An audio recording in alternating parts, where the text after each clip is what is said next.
जैसा कि आप देख रहे हैं कि बहुत छोटी सी जगह है, कोई बहुत ज़्यादा बड़ी जगह आपको नहीं चाहिए। ये देखें, ये एक छोटी सी क्यारी है, इसमें कुछ सीजनल फ्लावर प्लांट्स लगे हुए थे जो कि खाली हो गए थे।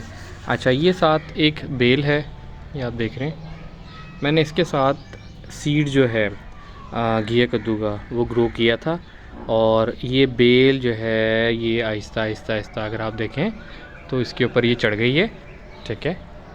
और माशाल्लाह अब ये काफ़ी बड़ी हो गई है और बहुत अच्छी फ्लावरिंग इसके ऊपर। ये देखें, ये फ्लावर है इसका। और फ्रूट की तरफ अगर हम जाएं तो आप ये देखें, ये फ्रूट स्टार्ट हो गया है माशाल्लाह, अच्छी खासी फ्रूटिंग है, ज़ीरो मेंटेनेंस के ऊपर। वो ऊपर की तरफ भी एक फ्रूट लगा हुआ है, ठीक है। और ये बेल इसी के ऊपर चढ़ जाएगी। घिया कद्दू की खासियत है कि कद्दू जो है इसका साइज़ लंबा होता है और ये लटकता है। जितना अच्छा लटकेगा उतना अच्छा फ्रूट का साइज़ होगा और फ्रूट की क्वालिटी भी उतनी अच्छी होगी।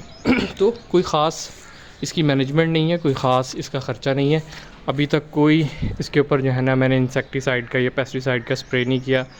खाद भी जो है ना इसके अंदर थोड़ी सी गोबर की खाद डाली थी क्यारी के अंदर, उसी के ऊपर जो है ना ये इसने ग्रो किया है, ठीक है। माशाल्लाह अच्छी अच्छी अच्छी हेल्थ है और आप देख रहे हैं कि फ्रूटिंग माशाल्लाह बहुत प्यारी है।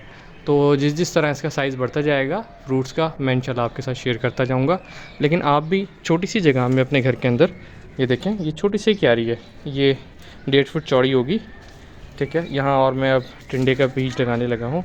तो आप भी है ना अपनी घर की जो वेजिटेबल्स हैं छोटी छोटी सी जगहों पे वो लगा सकते हैं, ठीक है ना। Thank you.